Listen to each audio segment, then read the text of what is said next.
Olá, começa agora o Notícias em Foco. Vamos aos destaques desta edição.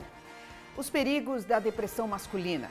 Psiquiatra explica por que os homens têm mais dificuldade para lidar com esse transtorno. A depressão ela é uma doença silenciosa entre homens por um costume quase que cultural do homem ser mais dado a ser durão, não admitir dificuldades. Brumadinho, Museu Nacional e os incêndios na Amazônia. As tragédias da história recente do Brasil na poesia de Carlos Nejar. Cabe ao poeta dar um rosto de memória. Um rosto que não se apaga mais, porque está na palavra. O Notícias em Foco já está no ar.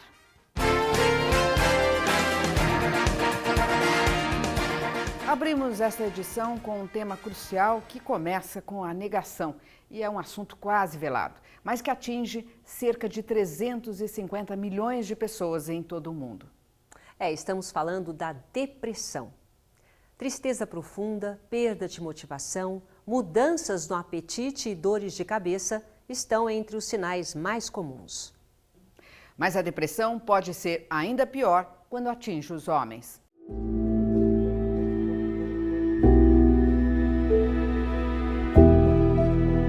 Traumas, problemas econômicos, conflitos, o luto.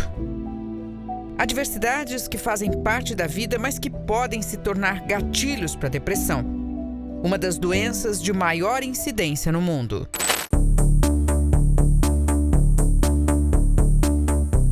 Segundo a OMS, no Brasil, ela atinge quase 6% da população, taxa acima da média global. E há prevalência entre as mulheres. A depressão é mais comum entre as mulheres por questões pouco conhecidas. Talvez haja subnotificação da parte dos homens, que não buscam tanto auxílio. Talvez pelas mulheres terem maior facilidade com o mundo dos afetos, com o mundo das emoções. Elas costumam ser mais intensas na média do que homens. E talvez por isso as depressões sejam mais frequentes no sexo feminino.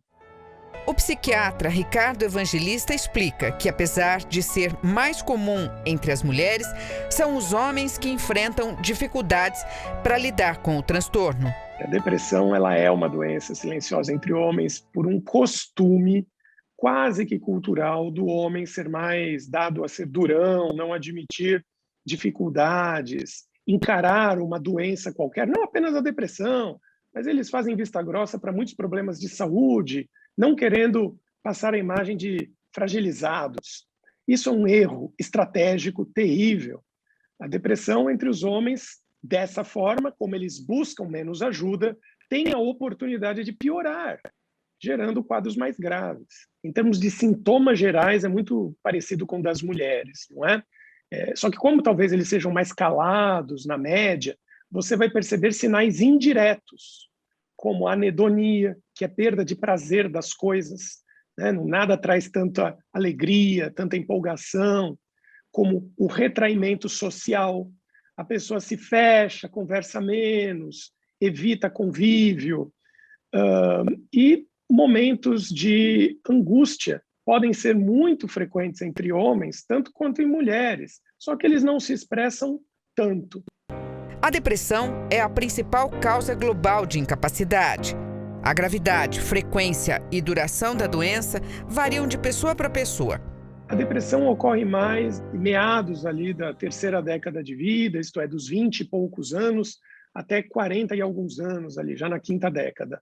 Esse é o pico de ocorrência. Como a depressão é uma doença multicausal, existem fatores genéticos e existem fatores ambientais.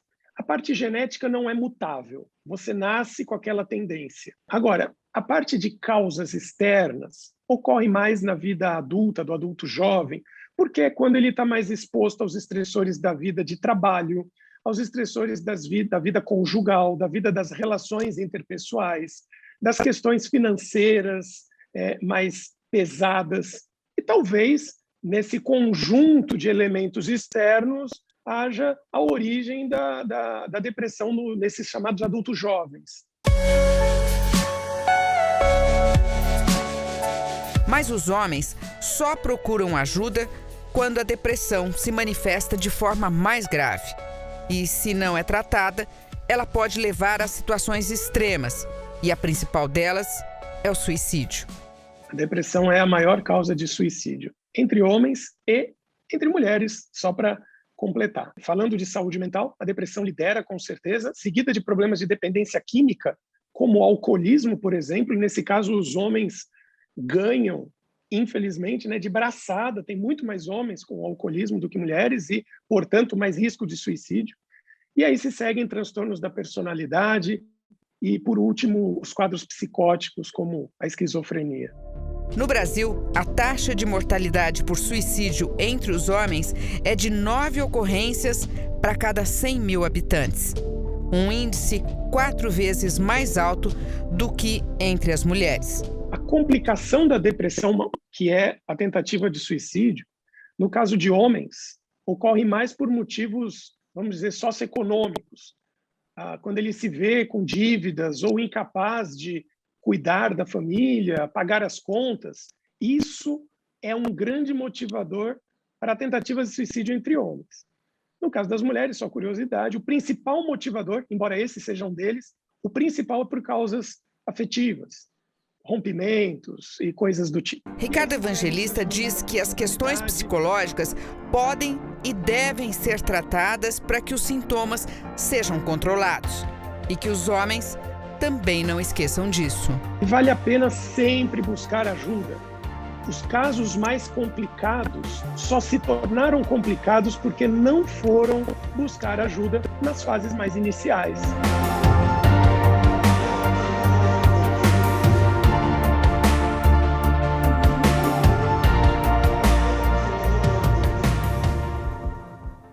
E para quem enfrenta uma depressão, contar com o apoio dos familiares, dos amigos ou mesmo dos colegas de trabalho é muito importante. Afinal, são eles que estão mais próximos e os homens, eles são mais calados e conversar, falar o que estamos sentindo é providencial. E quem quiser desabafar, falar de uma angústia ou até mesmo conversar destas, digamos, dores da alma, pode recorrer também ao CVV, Centro de Valorização da Vida. É um serviço de escuta qualificada, gratuito e atende 24 horas por dia no telefone 188. Vou repetir, CVV número 188. E ainda falando de saúde, para quem mora em grandes centros urbanos, conseguir verduras e hortaliças fresquinhas pode ser um desafio. E essa busca por uma alimentação saudável e qualidade de vida tem levado muita gente a cultivar a terra. Isso mesmo, plantar em pleno espaço das cidades. Olha só que ideia mais interessante. É o trabalho dos permacultores urbanos, um movimento que realiza ações para uma vida mais sustentável. A cidade precisa de verde. A cidade precisa respirar. Bairro do Butantã, São Paulo. Moradores do entorno da antiga favela da Joia se reúnem para revitalizar a área abandonada. Conversando com alguns vizinhos, a gente entendeu que transformar aquele lugar era uma necessidade. Primeiro, a gente começou a se unir, sabe? Então, os vizinhos que conversavam um pouco, trocavam um pouco, começamos a trocar mais, trocamos contato, começamos a conviver socialmente. Então, isso foi muito rico, sabe? A gente começou a criar, de fato, uma rede comunitária, sabe? No ritmo das enxadas e das pás, a união da comunidade encheu a Praça de Vida. Uma iniciativa coordenada pela Rede Permacultores Urbanos. Era um lugar que estava bem abandonado, que tinha muito lixo e entulho, ainda tem, né? Quer dizer, ainda jogam muito lixo, muito entulho lá. A gente é um trabalho constante que não acaba. Quer dizer, um dia vai acabar, um dia ela vai ficar linda e não vai receber mais lixo nem entulho. O Vinícius é músico e um dos fundadores da rede baseada na permacultura. Um conceito de cultivo da terra criado na década de 1970 pelos cientistas australianos Bill Mollison e David Holmgren. Inspirados na forma como os ancestrais manejavam a agricultura, eles desenvolveram sistemas produtivos em harmonia com a natureza. Adaptada para a realidade urbana, a permacultura é entendida hoje como a cultura da permanência, sempre orientada por 3 princípios: cuidar da terra, cuidar das pessoas e cuidar do futuro.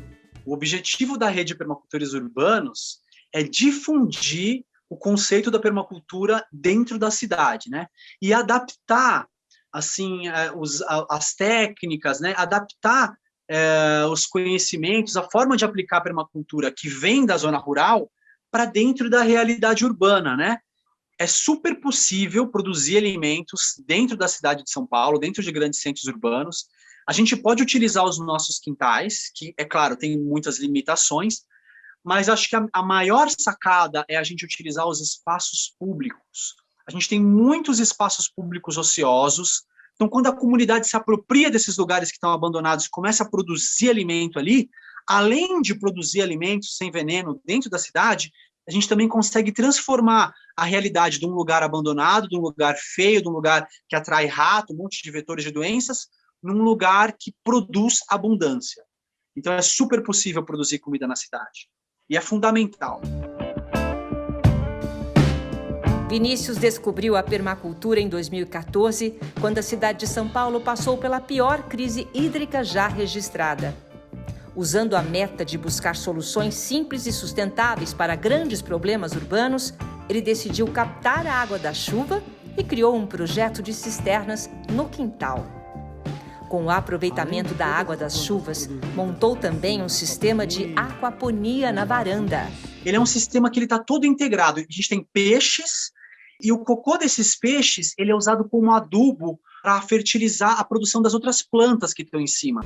Ó, que beleza. Vamos colher aqui, ó. Tomatinho, cereja da aquaponia. Ai, que lindos. E o trabalho do Vinícius não parou por aí. Dentro da permacultura, ele se tornou um especialista em manejo de águas.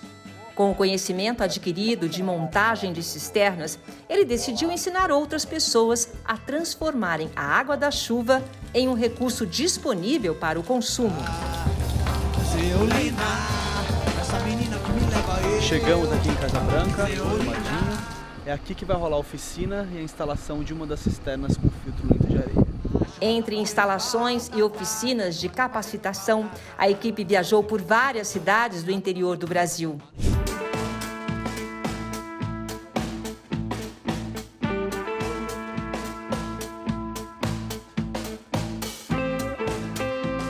Além das oficinas, o Vinícius também levou alegria para as comunidades com as apresentações do Bando de Seu Pereira, grupo musical que canta a cultura da permanência. Meu mundo sem ela viraria pó, amigo, não se engane,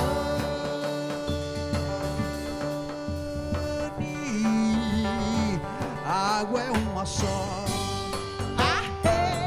Música e sustentabilidade sob as rodas da Zeolina. A Kombi, que viaja pelo interior do Brasil ou pelas ruas de São Paulo, espalha a proposta de uma vida mais simples, com mais qualidade e menos impacto ambiental. O que eu compro, o que eu consumo, será que é bom para o meio ambiente, né? Será que o detergente que eu uso, a bucha que eu uso, quando eu compro eu uso um monte de sacola plástica, eu estou fazendo bem para o meio ambiente, né? Os produtos que eu como, se eu dou uma olhada na embalagem dos produtos lá, tem um monte de nome químico que eu não faço a menor ideia do que é. Será que isso vai ser bom para a minha saúde e para o meio ambiente? Existem muitas coisas que a gente pode fazer. Eu acho que o importante é começar. Isso já é suficiente, já gera muita transformação, não só na sua vida, mas no impacto do planeta.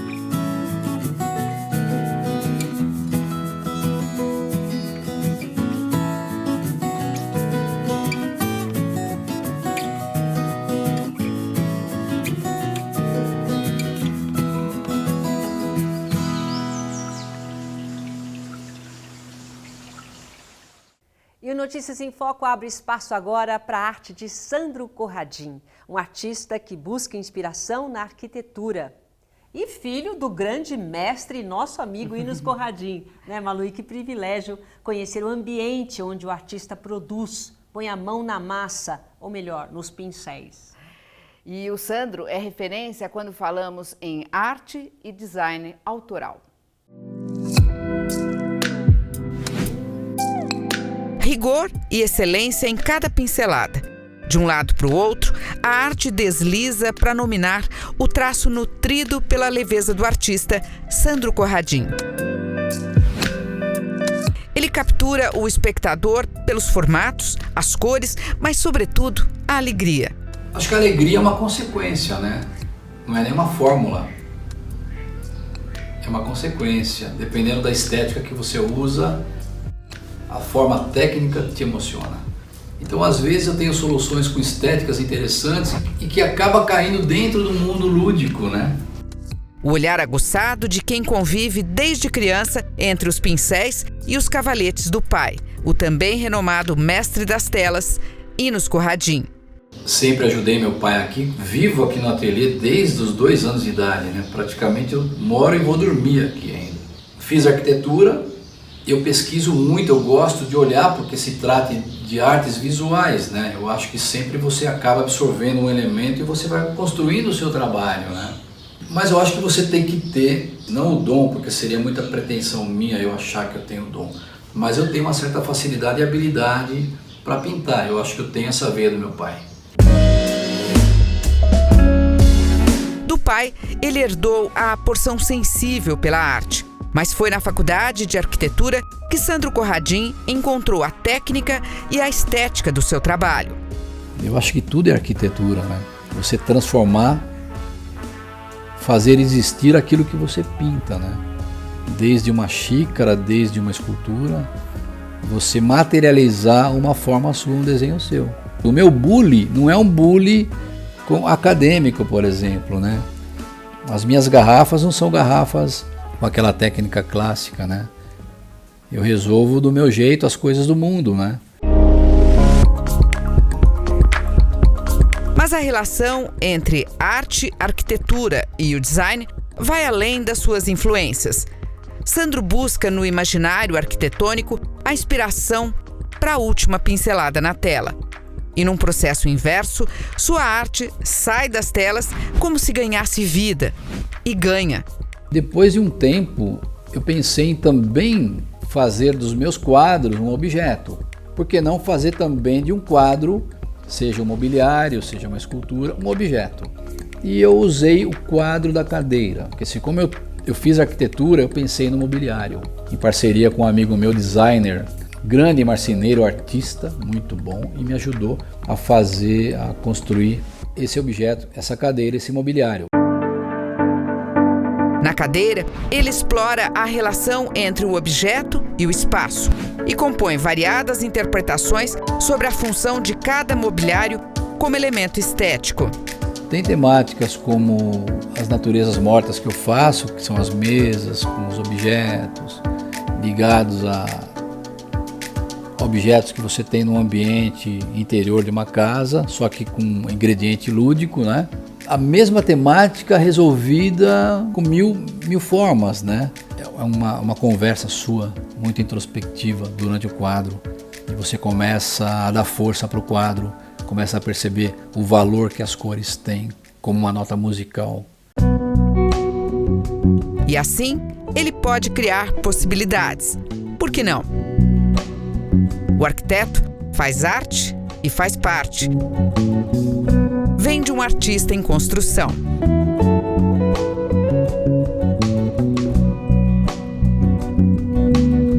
Está falando de um artista que ainda tem muito para aprender, muito para pintar. Então eu não sei se um dia eu vou ter um estilo, porque eu gosto de explorar as possibilidades desse mundo, né?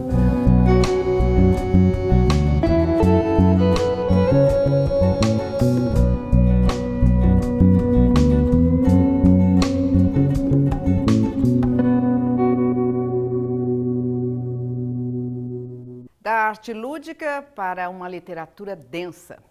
Parece que foi uma vida atrás, né? Lá longe, quando nem se imaginava uma pandemia, que tragédias chocaram o mundo em geral e a sociedade brasileira em particular. O incêndio no Museu Nacional do Rio de Janeiro devastou uma grande parte da história do Brasil. Os rompimentos das barragens mineiras de Brumadinho e Mariana deixaram rastros de destruição e lama. E não se pode perder de vista também os incêndios recorrentes na Amazônia que vivem a ameaçar ecossistemas e tribos indígenas. Inspirado nessas passagens dramáticas da vida no Brasil, o escritor Carlos Nejar escreveu poemas que compõem o livro Os Invisíveis, Tragédias Brasileiras. Não se elege o desastre que se mostra como os dentes ou teclado do piano à espera das mãos. Aos 82 anos, Carlos Nejar é um dos poetas mais longevos do Brasil. Imortal da Academia Brasileira de Letras, ele escreve desde os anos 1960 e continua ativo. Em Os Invisíveis, ele disseca de forma poética tragédias brasileiras. É um registro contemporâneo, é o retrato do Brasil contemporâneo, que nós não podemos esquecer. Na obra, o poeta quer lembrar os mortos e resgatar a memória. É verdade, eles não têm voz, eles não têm rosto. Cabe ao poeta dar um rosto de memória, um rosto que não se apaga mais porque está na palavra. E a gente assiste hoje um espetáculo de que nós não podemos calar, porque senão nós ficamos cúmplices. A pior cumplicidade é a cumplicidade na história. Os governos passam, o povo fica. O povo é mais importante do que os governos. Invisíveis começa com um relato sobre a cidade mineira de Mariana.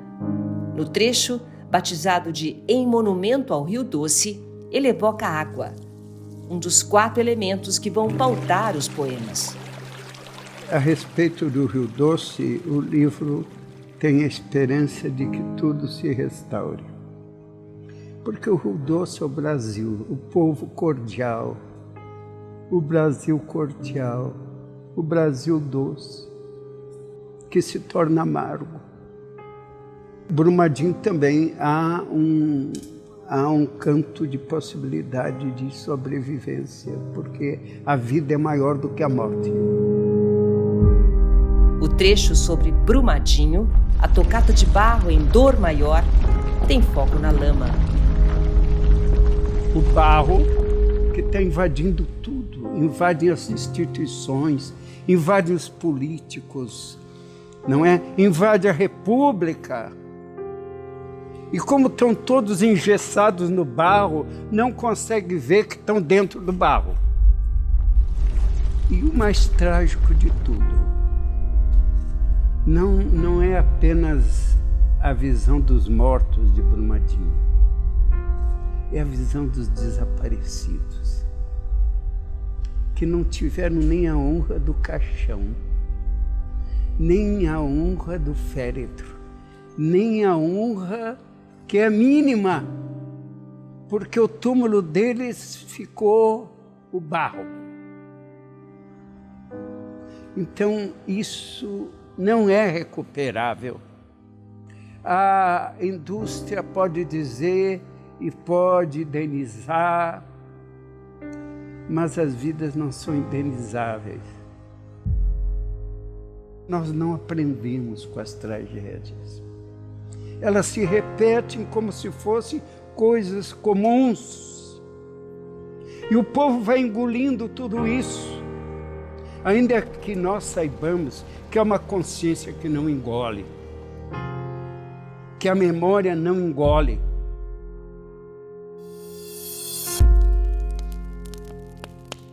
O fogo que consumiu o Museu Nacional do Rio de Janeiro em setembro de 2018 é lembrado no livro com o trecho Martírio do Museu Nacional, que tem o fogo como mote.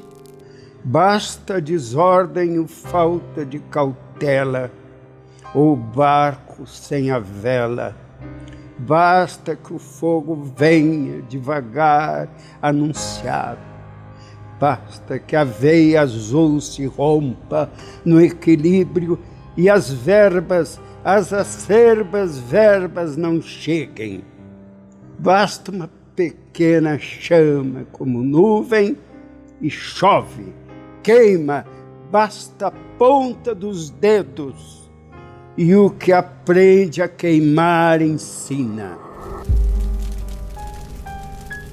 A última parte do livro tem foco na Amazônia, com destaque nos Auás, etnia indígena que tem territórios ameaçados pelo avanço dos madeireiros em áreas do Maranhão e Pará.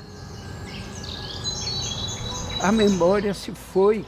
Depois, a Amazônia que está aí, que continua incendiando. Apesar de todas as iniciativas, continua incendiando. E os índios perdendo o território.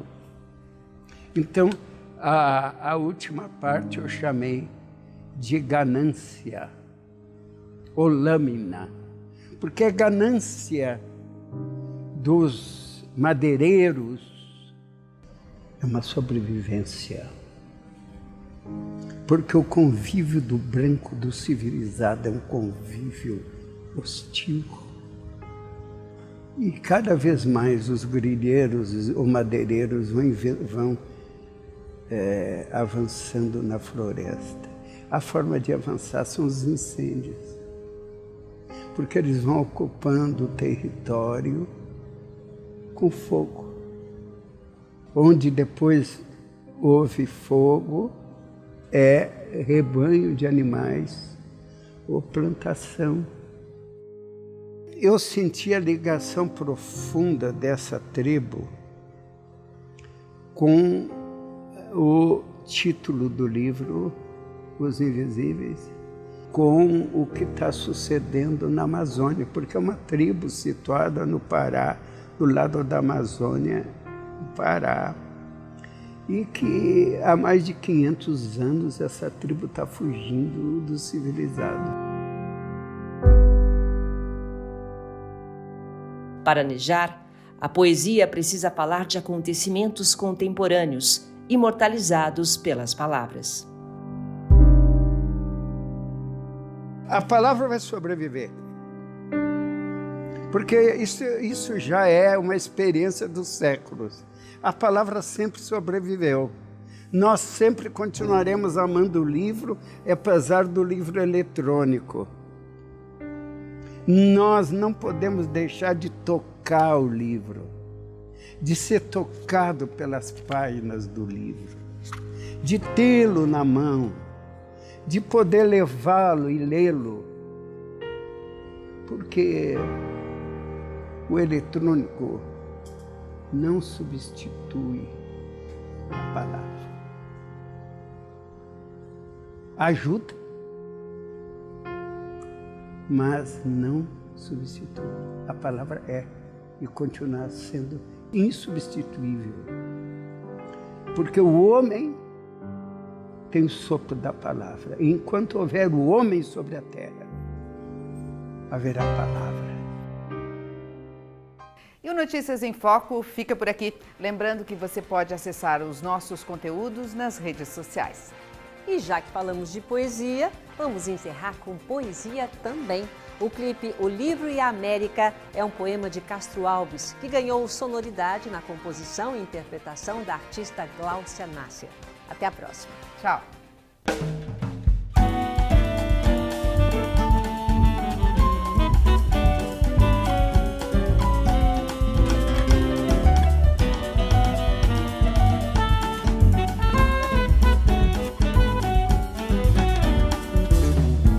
Talhado para as grandezas, para crescer, criar, subir.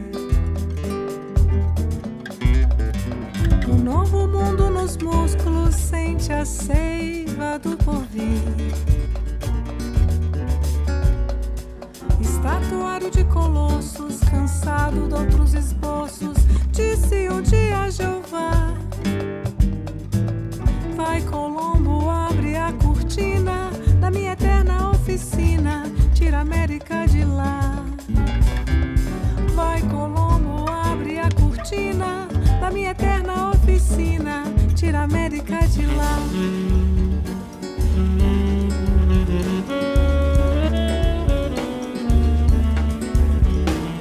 Voz que o templo das ideias, Lago Abrir.